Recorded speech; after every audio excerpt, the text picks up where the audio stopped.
आज जिस चीज़ के बारे में हम लोग बात करेंगे वो है हम लोगों का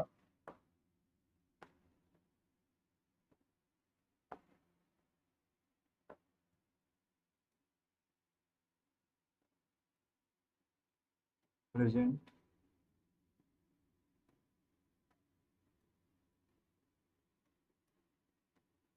indefinite tense.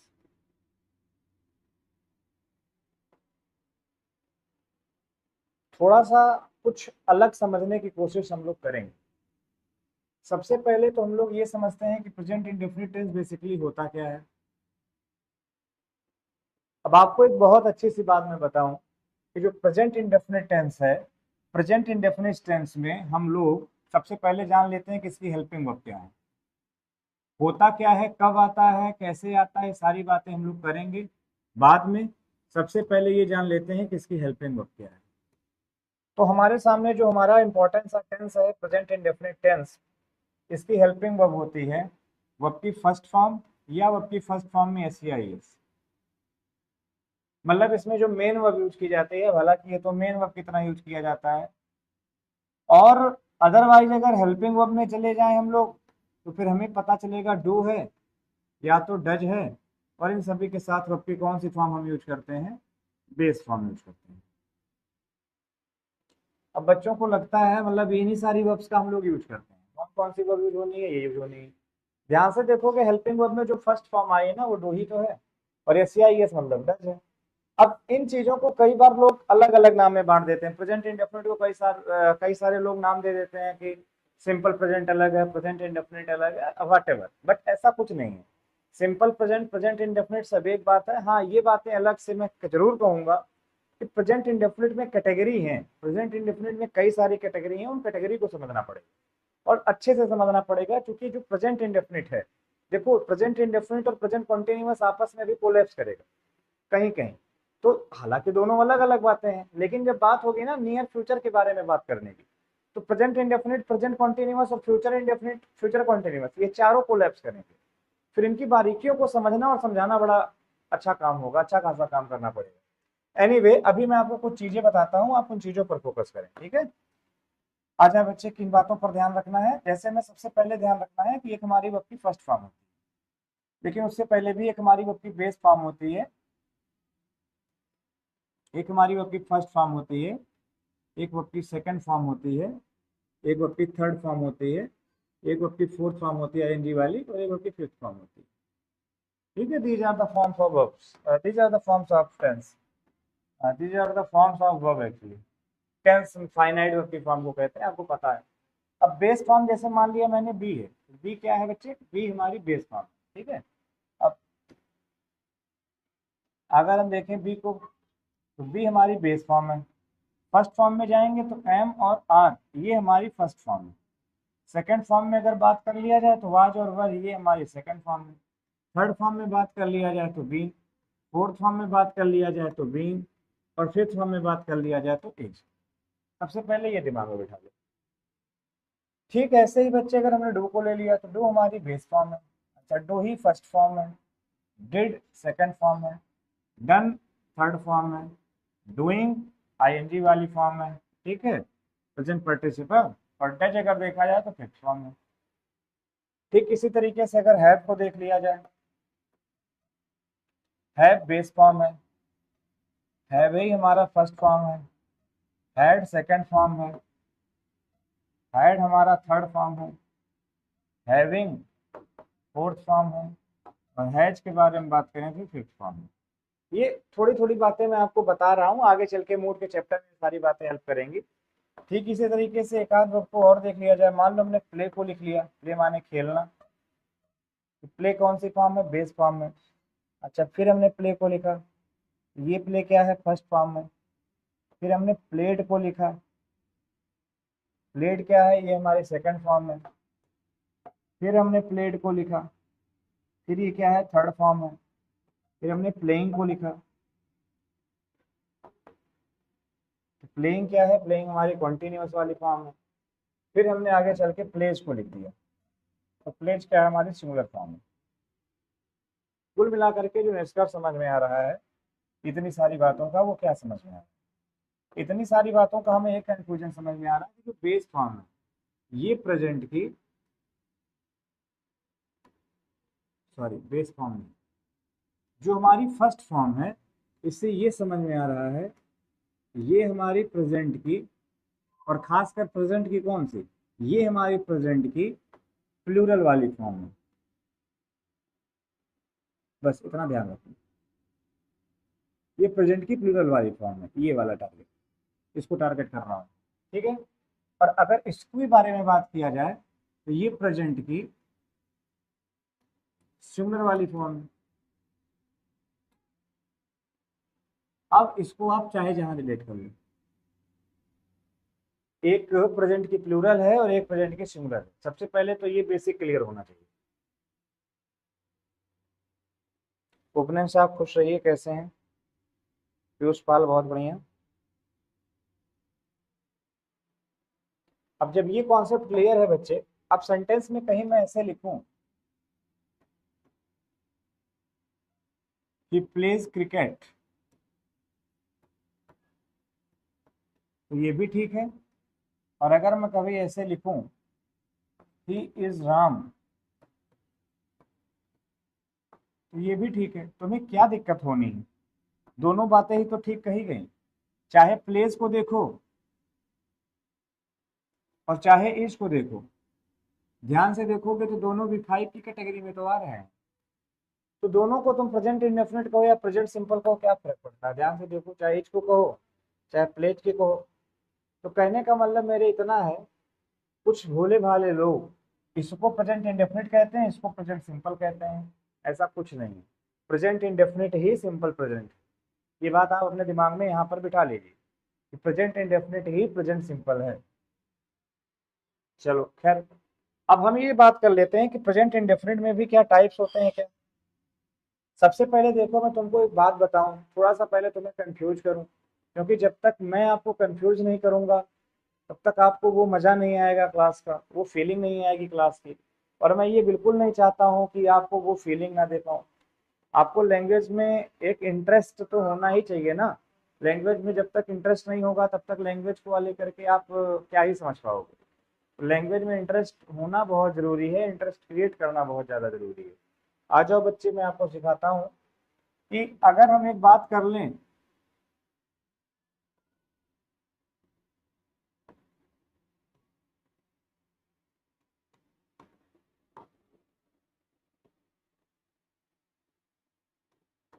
The sun rises in the east, भैया जो सूरज है ये कहाँ उगता है, तो पता चला भैया पूरब में उगता है। अब देखा जाए तो ये बात हमारी बिल्कुल ठीक है,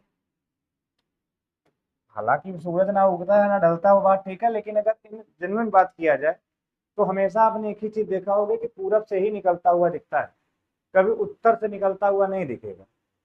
चलो ठीक है, मान लिया ट्रुथ है। तो एक बात बताना, प्रेजेंट इंडेफिनिट कहने का मतलब क्या ये बात पास्ट के लिए सही नहीं है? अच्छा एक बात बताओ मुझे, इस चीज को थोड़ी देर के लिए भूल जाओ। मैं आपसे छोटी सी बात पूछना चाह रहा हूँ कि मेरा नाम विनय मिश्रा है। मैंने आपसे छोटी सी बात कही कि मेरा नाम विनय मिश्रा है, ये ट्रुथ है? हाँ सर ट्रुथ है। क्या यूनिवर्सल ट्रुथ है? नहीं सर, यूनिवर्सल ट्रुथ नहीं।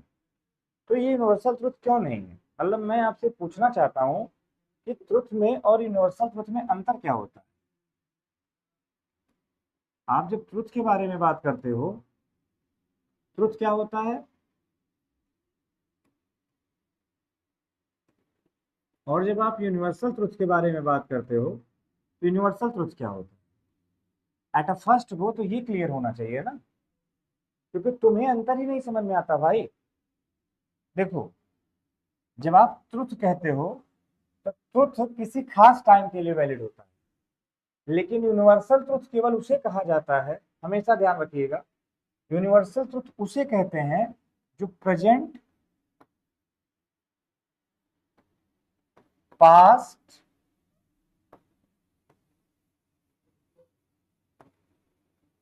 फ्यूचर, एक ऐसा टाइम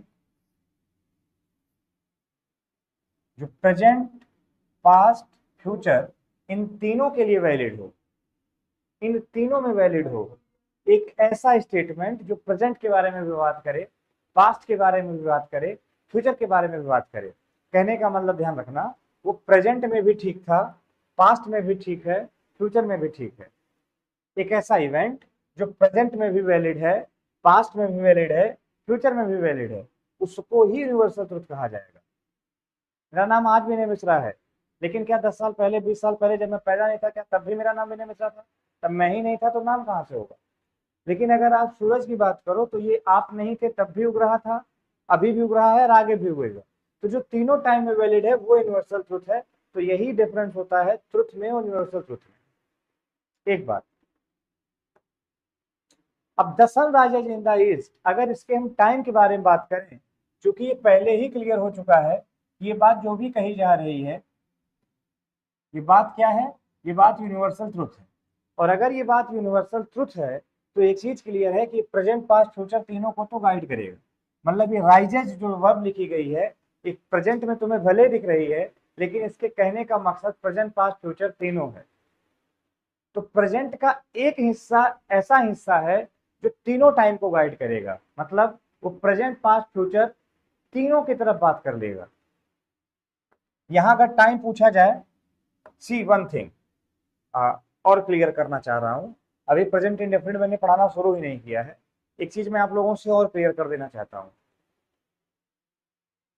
भाई भाई हिमांशु, प्रणाम प्रणाम। Priyanshu Pal, universal truth means entire universe में ओनली वन हो जो। हमारे अंगूठे का छाप भी क्या यूनिवर्सल ट्रुथ मानोगे? पूरे यूनिवर्स में ओनली वन है। इसके पहले ना ऐसा छाप था, ना ऐसा छाप अभी दोबारा किसी का होगा, ना ऐसा अंगूठा छाप किसी का बनेगा। कैसे कह सकते हो भाई?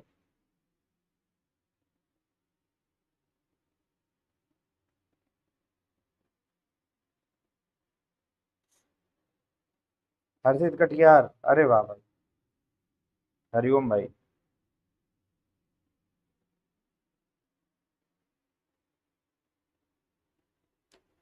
बातों को बड़े ध्यान से समझिए। जब मैं आपसे कहता हूं टेंस, एक चीज समझिएगा कि टेंस कोई भी लिखा गया हो, टेंस में अपना एक टाइम, खुद का टाइम जुड़ा होता है। मैं कुछ सेंटेंस लिख रहा हूं, उनके टेंस अलग अलग होंगे, बट उनका टाइम अलग होगा। आइए बात कर लेते हैं। जैसे मैं पहले प्लेन सेंटेंस लिख रहा हूं। Number one, I have already watched that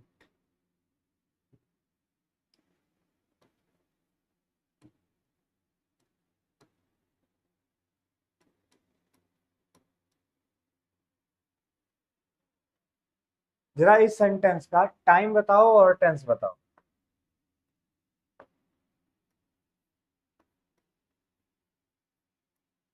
इसका टाइम देखो कब का है। मूवी देखने वाला काम अभी हो रहा है कि हो गया है? तो मूवी देखने का काम आप कर चुके हो, तो इसका जो टाइम है वो तो क्लियर है कि टाइम हमारा पास्ट है। अब थोड़ा सा इसका टेंस बताओ। और टेंस में पूरे सेंटेंस को पढ़ने की जरूरत नहीं है, मैं बार बार आप लोगों से कह रहा हूँ। टेंस का मतलब वर्ब की फॉर्म, फाइनाइट वर्ब की फॉर्म। टेंस इसका कौन सा है? Present perfect.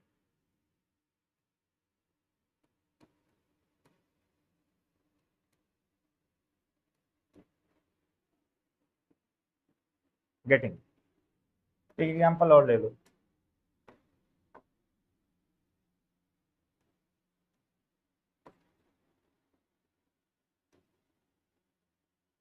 I come to your house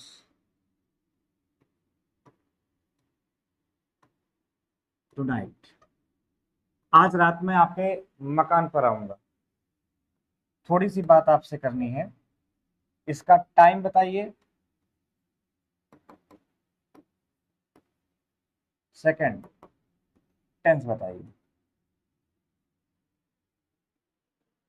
अभी उसके घर चले गए हो कि आज रात जाओगे? आज रात जाएंगे। टाइम कब का है?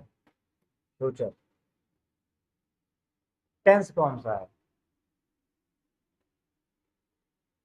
प्रेजेंट में।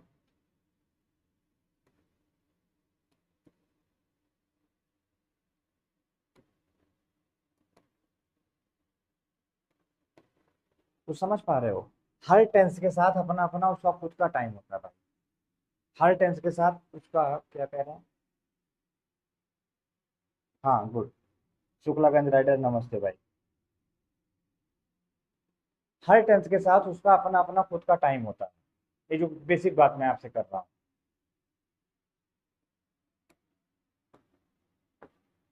जो बात मैं आपसे करने के लिए आया था कि प्रेजेंट है तो क्या वो प्रेजेंट के बारे में ही बात करेगा? याद रखिएगा, सिंपल प्रेजेंट में भी दो कैटेगरी होती है, यहां से इंपॉर्टेंट है, इसको नोट कर लीजिएगा कहीं पे।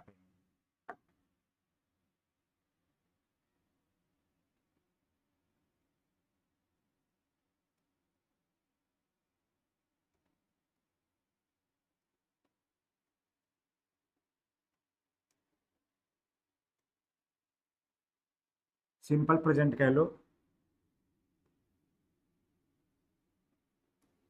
या आप इसी को प्रेजेंट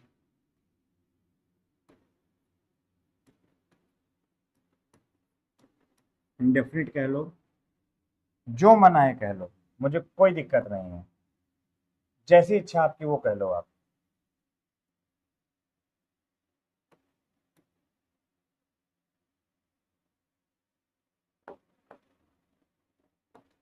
लेकिन इसमें दो कैटेगरी बना के चलना,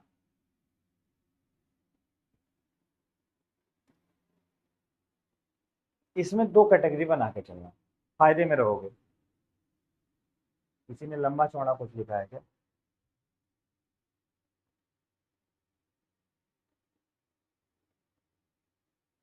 पीयूष पाल, बच्चे ऐसा फिक्स फ्यूचर शेड्यूल जो फ्यूचर में करना है वो प्रेजेंट इंडेफिनिट टेंस में आता है।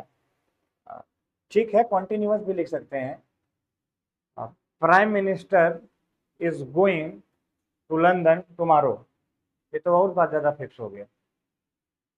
अभी सब बताएंगे भाई, डिडक्शन का केस अलग होता है और जो आप बता रहे हो वो केस अलग होता है, जनरल केस अलग होता है, पढ़ाएंगे। अभी बच्चे वहां तक पहुंचने में समय लगेगा। अभी प्रेजेंट को आप दो भागों में बांट के पढ़ो। जो सबसे पहला प्रेजेंट है उसको आप ध्यान रखना, उसको हम लोग कह रहे हैं कि वो किसी जनरल एक्शन के बारे में बात करें। एक्शन की जगह लिख लो इवेंट। और जो दूसरा वाला है वो किसी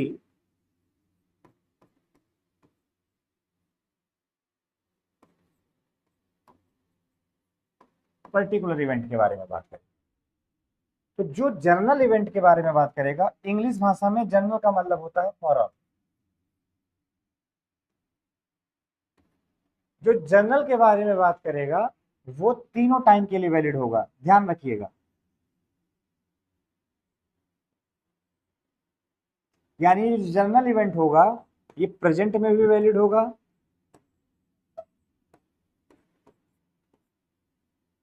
पास्ट में भी वैलिड होगा, फ्यूचर में भी वैलिड होगा, तीनों टाइम में वैलिड होगा।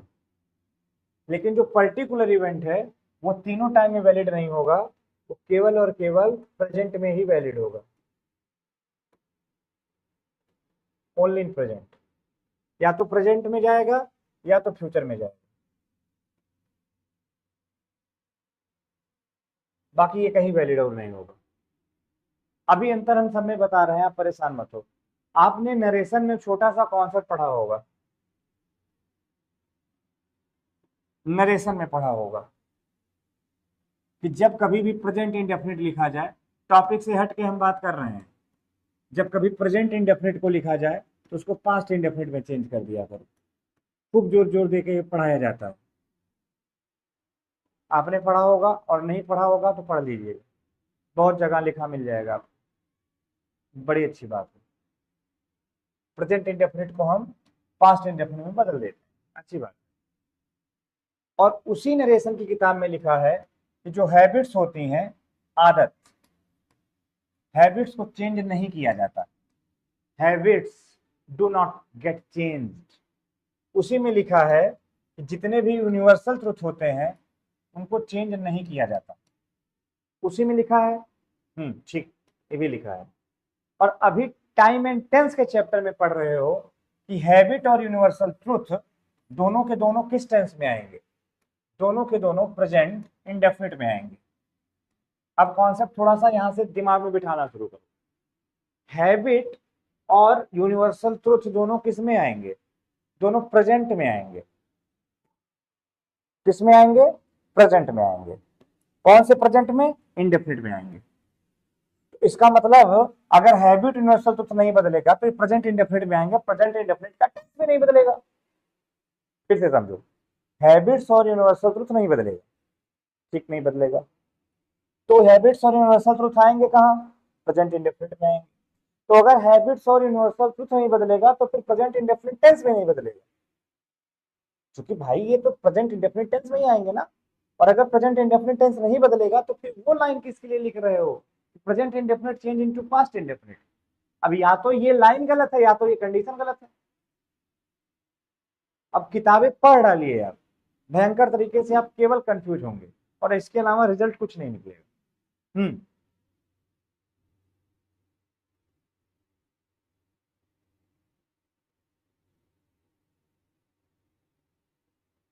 इंडियन हिस्टोरिकल एजुकेशन कह रहे हैं सर डिफिनेट को इंडेफिनेट क्यों रखा है?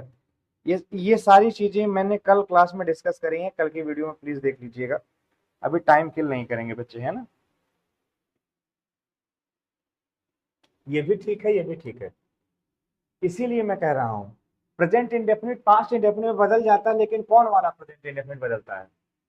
जो ये वाला इवेंट है, पर्टिकुलर इवेंट कि मैं आम खाता हूं, ये आई ईट मैंगो, ये एट हो जाएगा। तो प्रेजेंट इंडेफिनिट जो पास्ट इंडेफिनिट में बदलता है ना, नरेशन में लिखा गया है, वो इस पर्टिकुलर इवेंट वाले के लिए लिखा गया है, ना कि इस जनरल इवेंट वाले के लिए लिखा गया है। जनरल इवेंट वाला जो प्रेजेंट इंडेफिनिट है वो कभी नहीं चेंज होता, और जो पर्टिकुलर इवेंट वाला प्रेजेंट इंडेफिनिट है वो चेंज होता है। ये ध्यान रखिएगा, थोड़ा अपर लेवल की बात आपसे कर रहा हूं।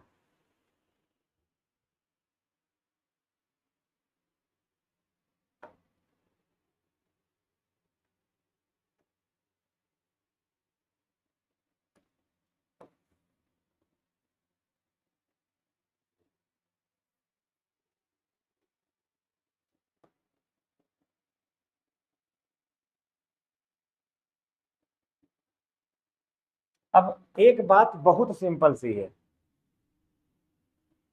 कि किस जगह पर जनरल इवेंट वाला प्रेजेंट इंडेफिनिट यूज करेंगे और किस जगह पर पार्टिकुलर इवेंट वाला प्रेजेंट इंडेफिनिट यूज करेंगे।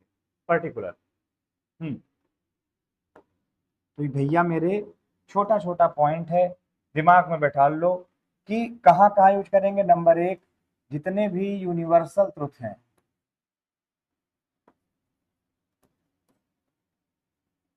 वहां यूज करेंगे। और कहाँ यूज करेंगे? जितने भी फैक्ट्स हैं वहां यूज करेंगे। और कहाँ यूज करेंगे? जितनी भी यूनिवर्सल हैबिट है। यूनिवर्सल हैबिट का मतलब जैसे कुत्ते का अजनबियों पर भूकना, यूनिवर्सल ट्रुथ हो गया, फैक्ट हो गया, यूनिवर्सल ट्रुथ हो गया। और एक जगह और यूज करते हैं, प्रोवर्ब्स। प्रोवर्ब्स का मतलब किसी को पता है? प्रोवर्ब्स का मतलब होता कहावत। तो जितनी भी ये यूनिवर्सल ट्रुथ है, फैक्ट्स हैं, यूनिवर्सल हैबिट्स हैं, प्रोवर्ब्स हैं। फैक्ट्स का मतलब 2 और 2 4 होते हैं, पानी 100 डिग्री पे खौल जाता है, 0 डिग्री बर्फ बन जाता है, बिजली झटका लगने से आदमी मर जाता है, ये सब फैक्ट है बच्चे, ठीक है। यूनिवर्सल हैबिट आपको पता है, कुत्ते का अजनबियों पर भूकना। और कई सारी हैबिट्स हो सकती हैं, यूनिवर्सल हैबिट्स हो सकती हैं, ठीक है। जैसे यूनिवर्सल हैबिट और भी कई सारी आप बता सकते हो। खास करके अब बात करते हैं कि हम पर्टिकुलर इवेंट के बारे में। पर्टिकुलर इवेंट में क्या क्या आता है? पर्टिकुलर इवेंट में सबसे नंबर 1 पे जो आप गिनोगे वो क्या गिनोगे? नंबर 1 पे आप लिखोगे कि जो आदमी है ना, जो आदमी है उसके द्वारा किया गया कोई फ्रिक्वेंट एक्शन, मतलब जो है किसी टाइम फ्रीक्वेंसी को फॉलो कर रहा हो, किसी की पर्टिकुलर हैबिट,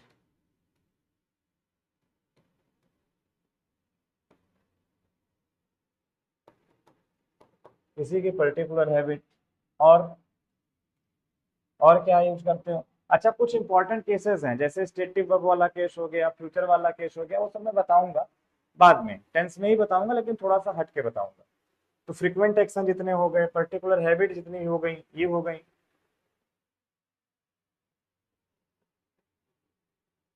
फ्रीक्वेंट एक्शन हो गए, पर्टिकुलर हैबिट हो गई, और मान लो नियर फ्यूचर बताने के लिए, खैर इसको हम बाद में डिटेल में एक्सप्लेन करते हैं, साथ में नहीं करेंगे। और कंडीशनल में कहाँ यूज होता है, मतलब ये पर्टिकुलर इवेंट वाली बातें हैं, ये अपना ये सब ध्यान रखना। इसमें दो बहुत इंपॉर्टेंट है, फ्रीक्वेंट एक्शन में और पर्टिकुलर हैबिट में। और उसमें भी सबसे ज्यादा इंपॉर्टेंट है ये फ्रीक्वेंट एक्शन। पेपर में ये इंपॉर्टेंट है, ज्यादा क्वेश्चन यहीं से बनेंगे, यहाँ से बनेंगे या तो स्टेटिव वर्ब से बनेंगे, जो भी मैं कह रहा हूँ बाद में पढ़ाऊंगा। अब ये सारी बातें हमें थोड़ी थोड़ी ध्यान रखनी है कि फ्रीक्वेंट एक्शन को कैसे जानेंगे। अब फ्रीक्वेंट एक्शन जानने के लिए हमें adverb of frequency, present indefinite बच्चे खत्म हो चुका है। प्रेजेंट इंडेफिनिट में दो कैटेगरी बना लो, एक जनरल इवेंट के बारे में, पर्टिकुलर इवेंट के बारे में। जनरल इवेंट के बारे में आएगा तो इन सब चीजों के बारे में बात करेगा, और इसका टेंस कभी नहीं बदलेगा, नरेशन में भी नहीं बदलेगा। नरेशन में जो प्रेजेंट इंडेफिनिट पास्ट इंडेफिनिट में बदलता है वो ये वाला बदलता है, उसके अंदर फ्रीक्वेंट एक्शन आते हैं, पर्टिकुलर हैबिट आती है, पर्टिकुलर हैबिट्स आती है, नियर फ्यूचर के बारे में बात हो रही होती है, ठीक है। और इसमें भी फ्रीक्वेंट एक्शन ज्यादा इंपॉर्टेंट है। तो अब फ्रीक्वेंट एक्शन को कैसे आइडेंटिफाई करें, वो आप बच्चे आंसर दें कि हम फ्रीक्वेंट एक्शन को किस तरीके से आइडेंटिफाई करें। उत्कर्ष गौतम देखिए लिख रहे हैं, बहुत बढ़िया।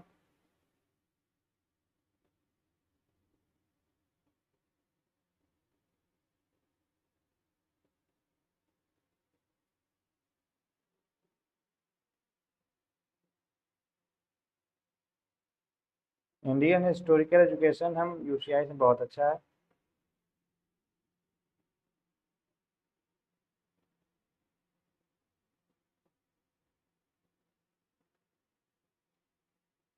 चलो भाई,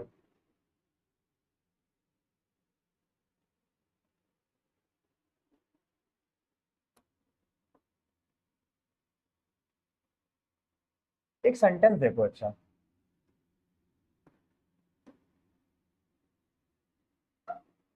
ही ऑलवेज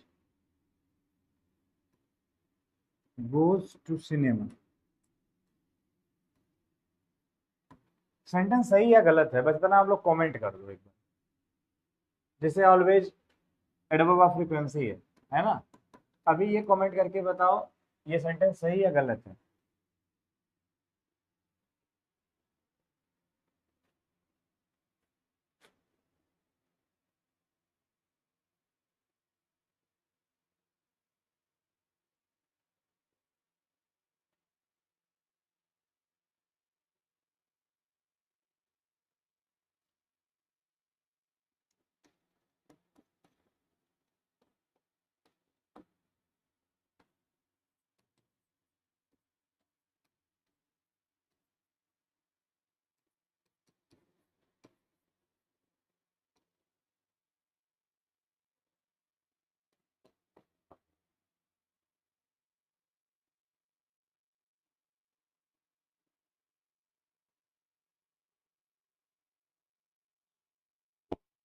चलो यही बताओ, दो ही बता दो।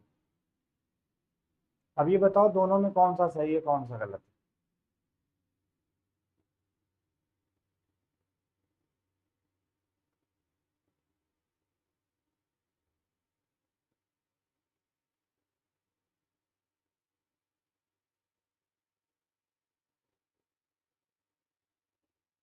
उत्कर्ष गौतम कह रहे हैं he is always going to cinema.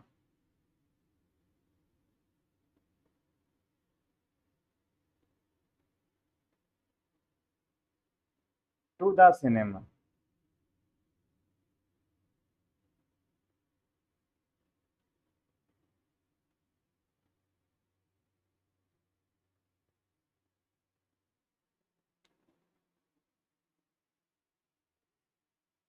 अलग अलग मत आ रहे हैं सभी के। बच्चे एक चीज तो क्लियर हो जाती है ना कि आपके पास कॉन्सेप्चुअल क्लैरिटी है ही नहीं। अगर आपके पास कंसेप्चुअल क्लैरिटी होती तक आप इसका सही से आंसर कर चुके होंगे। मुझे पता है इसको, मतलब कई सारे रिपीटर बच्चे भी देख रहे होंगे, और इसमें मैं बेसिक टू एडवांस डिस्कस करूंगा। इसलिए प्रेजेंट इंडेफिनिट आज ही का मुद्दा नहीं है, प्रेजेंट इंडेफिनिट अभी कल भी चलेगा। कितने आइडियाज आएंगे पूरी आराम से करूंगा, शिद्दत से, मुझे कोई जल्दबाजी नहीं है। पहला भी गलत है, दूसरा भी गलत है। अब एक चीज तो ये है कि कहीं टाइम तो दिया नहीं है, टाइम दिया होता तो फिर टेंस गाइड करते। लेकिन फिर मैंने आपसे एक बात कही, सबसे पहले ये वाला देख लो, trees will give us oxygen. ये जो पेड़ हैं वो हमें ऑक्सीजन देते हैं। ये बात क्या यूनिवर्सल ट्रुथ नहीं है? आप बताओ मुझे, बस आप बताओ, है क्या बच्चे को, कि बच्चे लोगों के अंदर आदत ये है कि वो पढ़ सब कुछ लेते हैं, जान सब कुछ लेते हैं, लेकिन जब उसको अप्लाई करना होता है तो उसे अप्लाई नहीं कर पाते। अच्छा, जान ये सब जाते हैं। Trees will give us oxygen. अब अगर इनसे क्वेश्चन किया जाए तो आप बुद्धि पे जोर दिया करो, तो ये यूनिवर्सल ट्रुथ है। हाँ सर यूनिवर्सल ट्रुथ है। तो भैया अगर यूनिवर्सल ट्रुथ है, अभी क्या पढ़ के आ रहे हो? जितने भी यूनिवर्सल ट्रुथ हैं वो सिंपल प्रेजेंट यानी प्रेजेंट इंडेफिनिट में रखे जाएंगे। तो अगर वो प्रेजेंट इंडेफिनिट में रखा जाएगा तो यहां से हटाओ, सीधे लिखो ट्रीज विल गिव, नहीं, ट्रीज गिव अस ऑक्सीजन। ये सही हो गया, अब तक गलत था। और लिखा he always goes to cinema, तो इसमें क्या गलती आ गई? आपको तो पढ़ाया ही गया है ना कि ऑलवेज एडवर्ब फ्रीक्वेंसी, और एडवर्ब फ्रीक्वेंसी जहां देखो प्रेजेंट इंडेफिनिटिव, तो वही बचपन से करते आए हो, वही आप फिर कर रहे हो, तो गलती किस बात की? बताइए थोड़ा।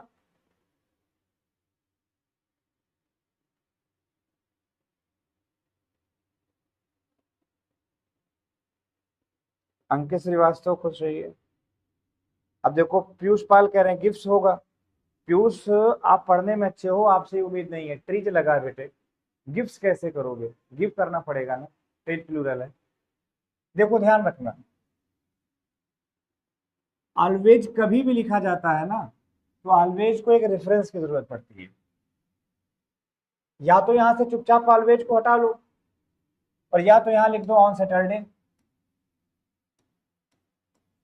On Sunday, on Monday, in a week, मतलब कुछ तो लिखो। कहने का मतलब कुछ तो लिखो जिससे ये ऑलवेज प्रूफ हो सके। ऑलवेज गोज का मतलब केवल हमेशा जाता है, बाकी कुछ करता ही नहीं है, सांस भी नहीं लेता है, खाना भी नहीं खाता, बस केवल जाता है। कैसे पॉसिबल है भाई? तो पॉसिबल नहीं होगा। तो ऑलवेज के लिए हमेशा रेफरेंस का होना जरूरी है। लेकिन ये बातें कितने लोगों को पता है? और पता है तो मानते कितने लोग हैं? और मानते हैं तो जानते कितने लोग? अप्लाई कितने लोग करते हैं? तो कुल मिलाकर के सीधी सीधी बातें समझ में आ जाती हैं कि जैसे लोग आज पढ़ना चाहते हैं वैसे लोग अब पढ़ाना चाहते हैं। अंकित श्रीवास्तव कह रहे हैं सर प्लीज एक बुक लिखिए आप। मेरी ऑलरेडी बुक है, लेकिन हाँ इतना डिटेल कॉन्सेप्ट मैंने कहीं नहीं लिखा है। और वो डिटेल कॉन्सेप्ट मुझे कभी बैठता हूँ तो लिखने तो याद नहीं आते, लेकिन जब पढ़ाता हूँ तो फिर पता नहीं कहाँ से ईश्वर की कृपा है कि सब चीजें अपने आप ध्यान आ जाती हैं कि ऐसे ऐसे भी इसको शेप दिया जा सकता है। तो खैर, अभी हम प्रेजेंट इंडेफिनिट के केवल इंडेफिनिट का इंट्रोडक्शन दे रहे हैं कि प्रेजेंट इंडेफिनिट को दो भागों में कैटेगराइज कर लो, और फ्रीक्वेंट को कैसे पहचानोगे ये ध्यान हो। अब तुम्हें ध्यान ये रखना है कि अब देखो, अब कई सारी चीजें हैं, बता देता हूं कैसे कैसे लेकर के चलना है। सबसे पहले तो ये ध्यान रखना है कि एडवर्ब ऑफ फ्रीक्वेंसी क्या है? एक मिनट, एक चीज। दूसरा, उसका पोजीशन क्या है?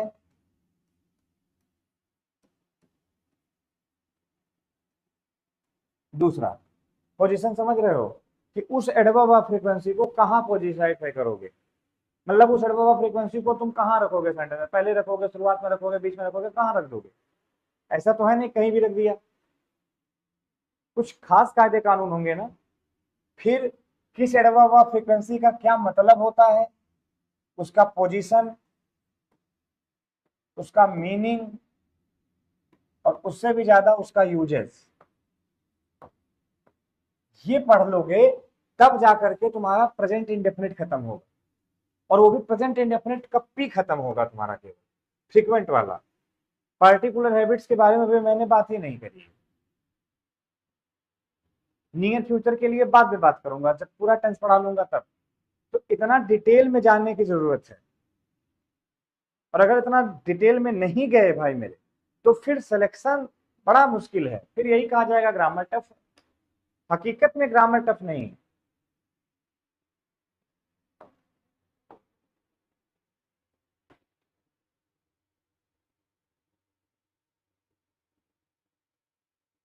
आयुष सिंह चौहान, जय हिंद। उत्कर्ष, कोई बात नहीं।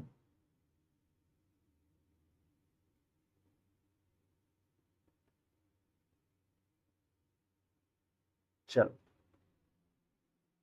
तो ठीक है, आज की क्लास को यहीं तक रखते हैं। Thank you so much. जय हिंद, टेक केयर, भारत माता की जय, राम राम।